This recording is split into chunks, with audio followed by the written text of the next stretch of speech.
Bismillahirrahmanirrahim. Astaghfirullahaladzim, astaghfirullahaladzim, astaghfirullahaladzim, la ilaha illa huwal hayyul qayyum wa atubu ilaih. Astaghfirullahaladzim, alladzi la ilaha illa huwal hayyul qayyum wa atubu ilaih. Astaghfirullahaladzim, alladzi la ilaha illa anta khalaqtani. Allahumma anta rabbi la ilaha illa anta khalaqtani wa ana 'abduka wa ana ala ahdika wa wa'dika mastata'tu a'udzu bika min syarri ma sana'tu abu'u laka bi ni'matika 'alayya wa abu'u bi dhanbi faghfir li fa innahu la yaghfiru dhunuba illa anta. Allahumma shalli ala sayyidina Muhammad wa ala ali sayyidina Muhammad kama shallaita ala sayyidina Ibrahim wa ala ali sayyidina Ibrahim wa barik ala sayyidina Muhammad wa ala ali sayyidina Muhammad كما باركت على سيدنا إبراهيم وعلى آل سيدنا إبراهيم في العالمين إنك حميد مجيد. السلام عليكم ورحمة الله وبركاته. Kita mulakan pertemuan pada pagi ini dengan membaca Ummul Kitab Al-Fatihah. A'udzu billahi minasy syaithanir rajim. Bismillahirrahmanirrahim. Alhamdulillahi Rabbil Alamin Ar-Rahmanir Rahim Maliki Yawmiddin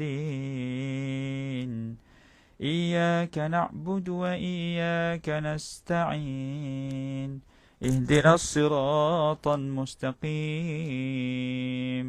Siratal ladzina an'amta 'alaihim ghairil maghdubi 'alaihim waladdallin.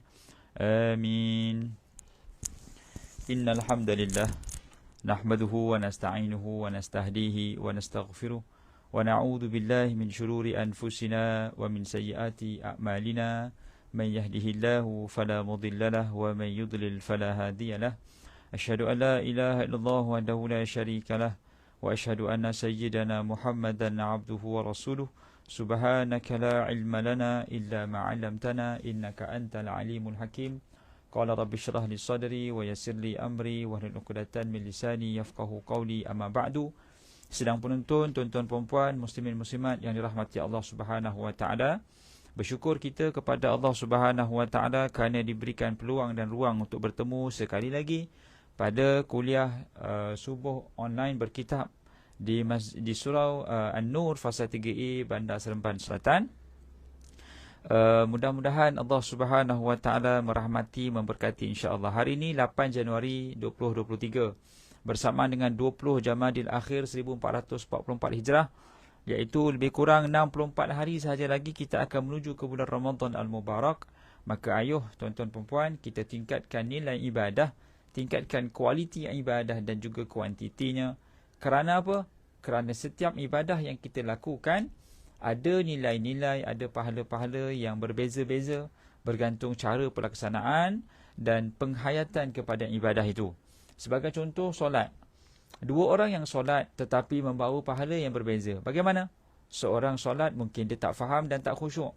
Manakala B solat penuh dengan kefahaman, penuh dengan kekhusyukan, malah dia tahu apakah erti bacaan-bacaan di dalam solat yang menggentarkan jiwa. Sudah pastilah solat bagi B lebih bernilai dan tinggi nilainya, lebih bernilai dan tinggi maknanya. Dua orang yang sedekah, A sedekah RM10, B sedekah RM10. A sedekah RM10 kepada kawan yang tidak perlukan duit tersebut, tetapi B sedekah RM10 kepada orang yang sangat memerlukan, dan orang itu pula tak boleh balas RM10 itu. Kalau A bagi dekat kawan, esok lusa kawan belanja dia balik. Jadi subhanallah, dalam hidup kita ni, sedekah itu kepada siapa akan membawa nilai yang berbeza. Kalau kita sedekah pada orang yang kaya, yang boleh balas, maka nilainya berbeza berbanding kita sedekah dengan orang miskin yang tak boleh balas. Sama juga kita sedekah di saat kita sihat ataupun sakit. A sedekah masa sihat, B sedekah masa sakit. Sedekah masa sihat, kata Nabi SAW, afdalus sadaqah, sedekah yang paling sempurna. Dan antara waktu yang sesuai untuk kita sedekah adalah pada waktu pagi. Kerana para malaikat mendoakan kebaikan orang yang sedekah pada waktu pagi, dan sedekah pada hari Jumaat, dan sedekah pada saat-saat yang diperlukan. Contohnya pada membayar zakat pada waktu wajib. Itu juga afdalus sadaqah. Dan ada juga sedekah pada nilai harta. RM10 A keluarkan daripada poketnya, sedangkan dia ada RM1,000. RM10 keluar daripada poket B, sedangkan dia ada RM20 saja. Jadi sudah pastilah sayangnya B kepada hartanya lebih tinggi berbanding sayangnya A kepada duitnya, RM10 berbanding RM1,000.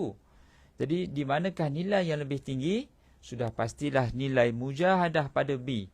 Jadi sedekah yang ada nilai mujahadah, ada nilai tambah pada sedekahnya lebih tinggi. Jadi sama juga dalam hidup kita ni tuan-tuan perempuan, kita nak tinggikan nilai. Rumah makin lama makin mahal kerana ada nilai yang berbeza. Jalannya mudah, ada hospital, ada sekolah, ada apa lagi. Banyak kemudahan-kemudahan yang menyebabkan rumah menjadi mahal. Pangkat dan kedudukan di pejabat menjadi mahal sebab apa? Sebab kita lebih pandai buat kerja. Kita lebih kenal orang. Orang lebih mudah nak berurusan dengan kita. Maka gaji kita naik. Jadi subhanallah, dalam hidup kita ni ada nilai yang bertambah dengan masa yang kita ada. Jadi jangan kita biarkan masa kita ni berlalu begitu sahaja tanpa ada nilai tambah kepada diri kita di sisi Allah Subhanahu Wa Taala. Tambahnya nilai itu bergantung pada iman dan amal, masya-Allah. Terima kasih pada yang hadir pada pagi ini, kepada Nurmala Saleh, masya-Allah. Jadi orang pertama yang memberi salam, masya-Allah. Terima kasih. Allahumma salli ala Muhammad. Terima kasih pada Nurmala Saleh, kepada Mama Ya Hashim daripada Kuala Kangsar, Nurmala daripada Terengganu, kepada Makcik Atikah daripada Melaka yang kini berada di Bandar Anstek. Makcik di Melaka ni mana ni makcik? Mudah-mudahan selamat semuanya, baik-baik belaka. Allahumma amin. Kepada Arosmin, waalaikumsalam, masya-Allah. Bonda Maria, waalaikumsalam warahmatullahi wabarakatuh. Kepada yang hadir didoakan kebaikan berpanjangan. Kepada Kak Juridah Osman, waalaikumsalam. Kak Siti Anisah Masno, waalaikumsalam. Kepada Wong Jawa, masya-Allah, Wong Jawa, Jawa World. Masya-Allah, saya juga orang Jawa. Tapi dah tak boleh cakap Jawa dah. Itulah kesilapan tu. Ya, kalau boleh cakap Jawa, boleh speaking Jawa, memang orang tak tahu saya cakap apa. Nenek saya almarhumah nenek saya Radin Ajeng Ruhi Warsih binti Radin Sanusi. Jadi merupakan kira darah Radin yang kuat lah, darah Jawa yang kuat. Tetapi akhirnya hilang begitu saja kerana tidak diamalkan, masya-Allah. Terima kasih pada Kak Salidah Saleh yang hadir pada pagi ini, Liza Haji Hamdan daripada Bandar Tun Hussein On. Dan semua yang hadir doakan kebaikan berpanjangan, Allahumma amin. Amin ya rabbal alamin. Masih di Bandar Anstek, masya-Allah, didoakan kebaikan buat Makcik Atikah, amin ya rabbal alamin. Baik. Semalam ataupun minggu lepas kita bercakap tentang awarid. Apa maksud awarid? Awarid ini adalah halangan. Manusia nak jadi baik ada halangan. Kita nak sampai ke certain level of value, certain values yang kita ada di pejabat, ada kursus yang kita kena ikuti. Kursus pemfailan lah, kursus organisasi lah, kursus pengucapan awam lah, kursus penulisan lah. Kursus-kursus ini adalah bentuk-bentuk halangan yang perlu kita kuasai. Nak jadi seorang yang boleh berlari di peringkat negeri dan kebangsaan dalam acara 100 meter. Ada halangan-halangan, iaitu saringan pertama, saringan kedua, pusingan kedua, semi-final dan quarter final. Itu semua halangan-halangan yang dia kena tempuh. Dan sama juga dalam perjalanan kita menuju ke Allah Subhanahu Wa Taala, ke syurganya, ada halangan-halangan juga. Ya, antaranya halangannya adalah datang daripada kejahilan kita terhadap ilmu agama. Kejahilan kita, halangan yang pertama. Yang kedua, bisikan-bisikan syaitan yang sentiasa ingin menyebabkan kita tewas dalam perjalanan mencari Allah Ta'ala. Yang ketiga, bukan sekadar kejahilan, malah runtunan hawa nafsu yang menyebabkan kita rasa susah nak beramal. Kalau dah nafsu tu susah nak dikawal, susah tuan-tuan dan puan. Ya, hidup ni kalau ikutkan nafsu, lesu. Ikutkan hati, mati. Ikutkan rasa, binasa. Tapi kalau dah nafsunya tu nafsu yang salah, kalau hatinya tu hati yang rosak, kalau rasanya itu rasa yang binasa, memang awal-awal lagi dah game over. Cakap orang putih, game over. Dan yang keempat, godaan ataupun awarid yang keempat adalah datang daripada orang sekeliling. Orang sekeliling kita ni juga adalah ujian ataupun dugaan-dugaan yang kita tak jangka. Kadang-kadang kita nak buat baik, tapi kawan kata, alah esok je lah diet. Dah tak jadi diet. Baru nak pergi kuliah duha, alah kita tengok online je. Baru nak pergi surau dengan kuliah online face to face, dah dengan online. Itu pun kadang-kadang terganggu. Yalah dengan online ni kadang-kadang terganggu.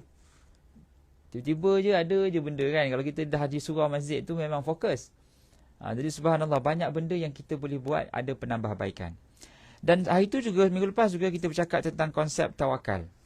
Yang mana sifat tawakal ataupun tawakal ini ada dipanggil beberapa pembahagiannya. Ya. Tawakal ni dia sinonim dengan rezeki lah. Ya, ada rezeki yang kita usahakan, ada rezeki yang kita tak usahakan. Ada rezeki yang kita usahakan tapi untuk orang lain. Ada rezeki yang kita tak usahakan, orang lain punya tapi kita dapat pula rezeki itu. Baik, kita sambung bahagian ketiga dalam bab tawakal, iaitu batasan hakikat tawakal. Masya Allah, terima kasih kepada Siti Maisarah. Oh, Siti Maisarah panggil Nur Malah Saleh Kak La. Terima kasih pada Kak La ya, hadir pada pagi ini, Masya Allah. Kepada Aisyah, Waalaikumsalam warahmatullahi wabarakatuh. Kepada Aisyah Zakaria, banyak nama orang Aisyah sini. Kepada Dina Ailin, terima kasih hadir, Masya Allah. Baik, seorang ulama mengatakan, percayalah kepada Allah dan hanya kepada Allah jualah kita mengharapkan segala sesuatu. Sifat tawakal adalah kepercayaan kepada Allah. The belief in yourself, belief in Allah. Percaya kepada Allah dan percaya pada diri sendiri. Yeah. Orang yang bertawakal ini, dia tahu Allah Ta'ala empunya segala takdir. Mana mungkin kalau Allah Ta'ala yang bersifat Al-Mu'min, Al-Muhaimin, yang maha memberi keamanan, yang maha memelihara, akan menyebabkan kita ni tewas ataupun kita ni diberikan musibah. Ya, sifat Allah Ta'ala Al-Muhaimin. Al-Muhaimin apa artinya? Ar-Rashid, Al-Syahid, Al-Raqib, Al-Mujzi, Al-Mu'min. Sifat Muhaimin, iaitu maha memeliharanya Allah Ta'ala. Allah Subhanahu Wa Ta'ala maha melihat, bersifat maha melihat. Kemudian bersifat maha mengawasi. Kemudian bersifat maha menjaga, maha memberi keamanan. Kemudian bersifat maha memberi balasan kebaikan. Itu sifat Al-Muhaimin. Allah Ta'ala maha pemelihara.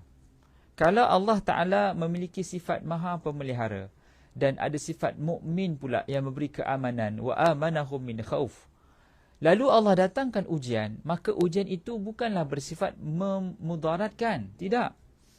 Tetapi ujian itu adalah untuk memberi manfaat balik pada diri kita, cuma kita yang tak nampak. Bila kita tak nampak sesuatu ujian itu adalah sebagai kebaikan, maka kita mula menyalahkan takdir. Ini sebab inilah, ini sebab itulah. Sedangkan ujian itu adalah nilai kebaikan yang Allah Ta'ala nak kepada hidup kita. Boleh Lepas ni, apa juga ujian sampai kita percaya dengan Allah Ta'ala, Allah datangkan ujian itu untuk kebaikan kita. Sebab Allah bersifat Al-Muhaimin. Allah maha memelihara. Ni kalau mak kita hantar kita pergi tuition, dekat cikgu tuition tu, kita rasa apa? Kita rasa sangat believe lah. Kalau mak kita suruh pergi ke satu tempat, kita rasa aman sebab mak kita yang hantar. Kita percaya mak kita tak akan apa-apakan kita. Kalau kita pergi pasar malam, seorang anak kecil kalau duduk dengan mak dia, dia rasa terpelihara sangat. Walaupun mak dia serba ketakutan kat pasar malam tu, tapi sebab dia ada mak, anak kecil ni rasa sangat yakin sebab dia ada mak. Kalau mak dia tak ada, di sebelah dia tu polis. Yakin tak dia dengan polis tu akan jaga dia? Kalau ikutkan logik, memang polis akan jaga dia pasal mak dia tak ada. Mana ke mak budak ni? Tapi dia tak yakin sebab keyakinannya hanya pada mak dia. Sedangkan mak dia ketika itu banyak kelemahan yang dia tak tahu pun. Jadi subhanallah, hakikat kebergantungan kita pada Allah Ta'ala, Allah ni maha berkuasa dan maha memelihara. Tapi kenapa kadang-kadang kita letakkan dipanggil ketidakpercayaan, keraguan kepada Allah Ta'ala dalam menentukan masa depan. Kita naik kapal terbang, tuan-tuan dan puan. Kita naik kapal terbang. Pernah tak kita tanya siapa pilot? Awak pilot saya Awak orang mana? Nama siapa nama? Mak ayah siapa nama mak ayah? Sekolah mana dulu, sekolah mana? Kita tak akan tanya pilot kapal terbang tu apa dia? Siapa? Kita pernah naik bas tak?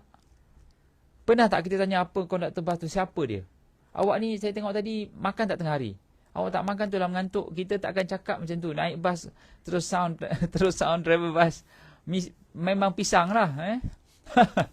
Nah, bahasa orang Kuala Lumpur pisang. Pisang tu maksudnya macam hambar lah. Hambar. Apa ni? Aku nak bawa bas pun kena sound juga. Kita tak pernah question, kita tak pernah rasa keraguan terhadap pilot yang membawa kapal terbang kerana dia seorang berpengalaman. Walaupun kapal terbang tu tak ada tali pun, tapi kita yakinnya dia boleh bawa kita sampai ke destinasi. Itu pemandu kapal terbang. Tapi kenapa kita tidak berasa yakin kepada Allah Subhanahu Wa Taala yang empunya masa depan? Ya? Jadi sifat tawakal yang kita pelajari pada hari ini, tuan-tuan dan puan, membawa kita kepada satu bentuk kepercayaan yang tinggi. Mudarat dan manfaat hanya datang daripada Allah Subhanahu Wa Taala. Terima kasih pada Kak La Nurmala Saleh yang tulis nota tu, masya-Allah, ya. Masya-Allah. Baik, sambung. Jadi kita mengharapkan segala sesuatu hanyalah kepada Allah, bukan kepada orang lain. Bukan. Dan inilah dimaksudkan dengan tawakal. Tawakal artinya kita berharap kepada Allah Ta'ala lebih berbanding kita harap pada makhluk. Sebahagian mengatakan tawakal adalah memelihara hati agar hanya ditujukan kepada Allah dan menyerahkan urusan menentukan mana yang baik dan mana yang buruk hanya kepada Allah. Tawakal artinya kita menyerahkan dunia ini kepada Allah untuk menentukan baik dan buruknya. Dan bagi orang beriman, kita selalu menganggap ianya baik. Masya Allah, terima kasih, Masya Allah. Semoga Allah merahmati hidup kita dunia akhirat. Terima kasih pada Aisyah, ya amin ya rabbal alamin. Hidup kita ni memanglah kita perlukan doa yang berpanjangan. Dan Allah Ta'ala memang nakkan kebaikan. Setiap kali lepas ni kalau kita dihadapkan dengan ujian, kita percaya Allah yang akan berikan kebaikan. Tapi dalam banyak urusan bukanlah berarti kita percaya tanpa usaha. Kita nak faham Al-Quran, lepas tu kita jahil. Dia kata, ya Allah, aku jahil Quran. Tak apalah, aku bersangka baik denganmu, ya Allah. Satu hari nanti aku akan pandai baca Quran. Tapi lepas tu dia tak baca Quran. Boleh tak macam tu? Itu sifat tawakal yang salah. Ya Allah, aku lapar, ya Allah. Mungkin satu hari nanti aku akan makan nasi lemak, nasi dagang Terengganu. Tapi aku tunggulah nasinya sampai daripada langit. Itu satu konsep tawakal yang salah. Ya, fa idza azamta fatawakkal 'ala Allah. Bila kamu berusaha maka barulah kamu bertawakal. Ya Allah, aku belum bertemu jodoh, ya Allah. Satu hari nanti aku percaya jodohku akan datang bergolek di atas ribaku. Cari tidak? Aku tak cari, ya Allah, aku serahkan padamu. Tak boleh gitu. Kalau nak makan, kena makan. Kalau nak belajar, nak pandai, kena belajar. Kalau nak mencapai sesuatu impian kehidupan, kena berusaha. Yang kita tak boleh tunggu saja, kena usaha. Kalau contohnya kita nak cari kerja, kita tanya, Ustaz, ada tak kerja? Ada. Kita carikan. Ustaz, saya ni lapar, Ustaz. Ada makanan tak? Boleh. Mencari makanan itu satu ikhtiar lah. Ustaz, saya ni single, Ustaz. Boleh tak tolong carikan jodoh? Boleh? Kita carikan. Kita kempen ramai-ramai. Siapa yang punya? Contoh. Ya, sebenarnya benda tu boleh diusahakan. Allah Ta'ala akan bantu kepada mereka yang bantu dirinya. Innallaha la yughayyiru biqaumin hatta yughayyiru ma bi anfusihim. Allah Ta'ala tidak akan ubah nasib sesuatu kaum, melainkan kaum itu sendiri yang merubah dirinya sendiri. Jadi ubah itulah penting. Mengubah tu. Mengubah ke arah kebaikan itu penting. Jadi mencari itu juga penting. Baik.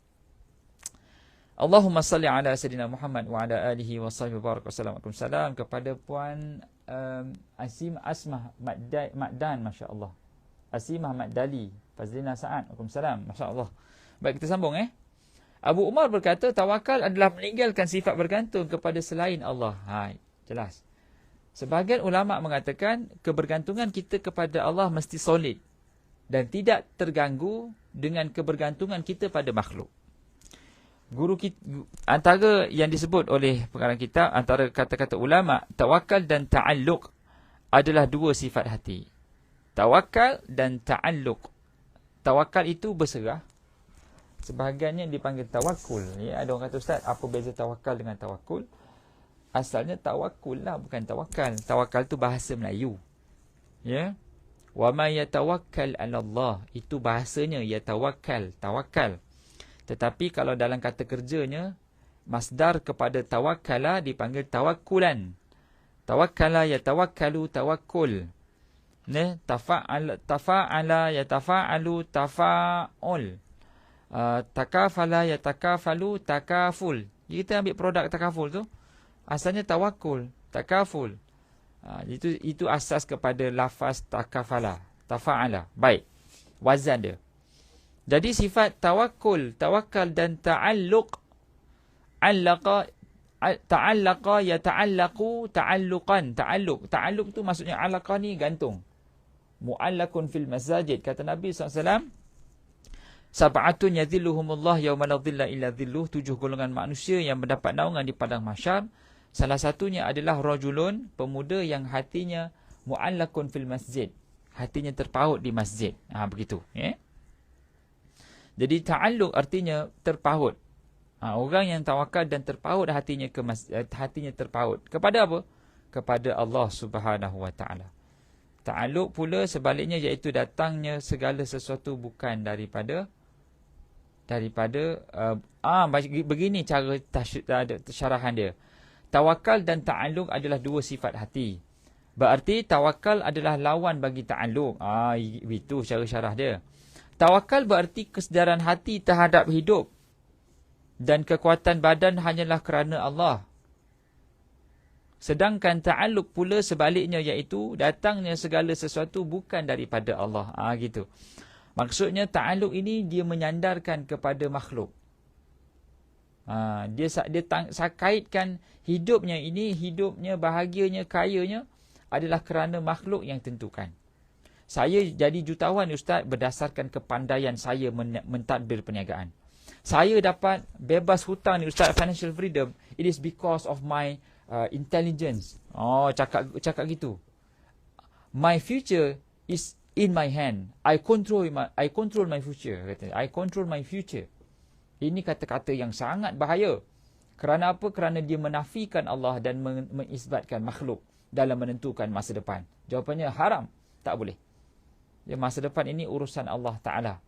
Manusia disembunyikan tentang urusan masa depan untuk dia terus berikhtiar kepada Allah Subhanahu Wa Ta'ala ataupun mohon kepada Allah Ta'ala agar dipermudahkan urusan hidupnya.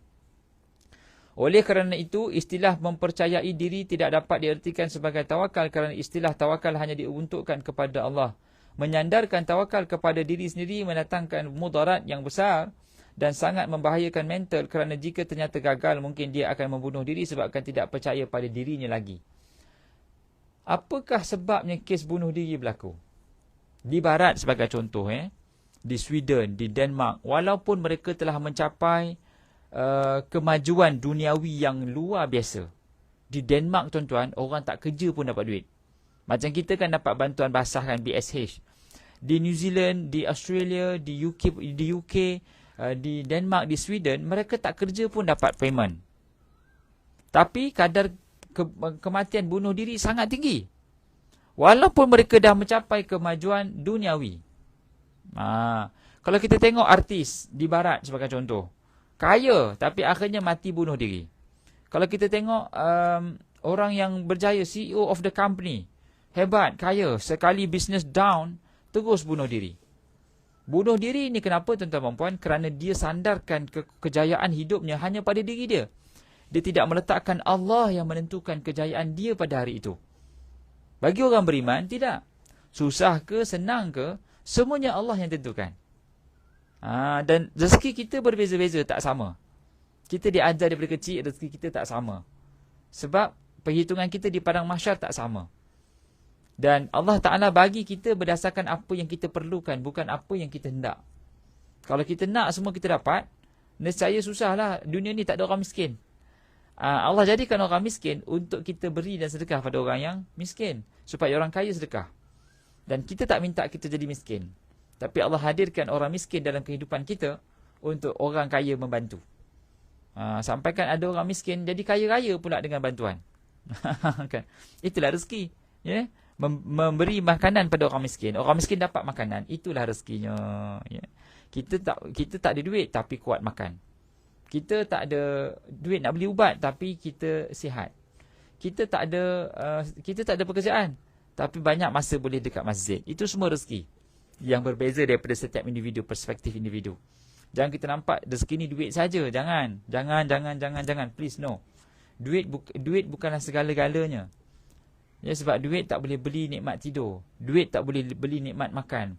Duit tak boleh beli nikmat ada masa lapang. Duit tak boleh beli nikmat kesihatan. Tak boleh. Duit boleh beli ubat, tapi duit tak boleh beli sihat. Duit boleh beli katil, tapi duit tak boleh beli tidur. Duit boleh beli makanan, tapi duit tak boleh beli selera makan. Duit boleh beli katil, tapi duit tak boleh beli lena tidur. Ada orang tak ada duit, tapi lena tidur. Okay.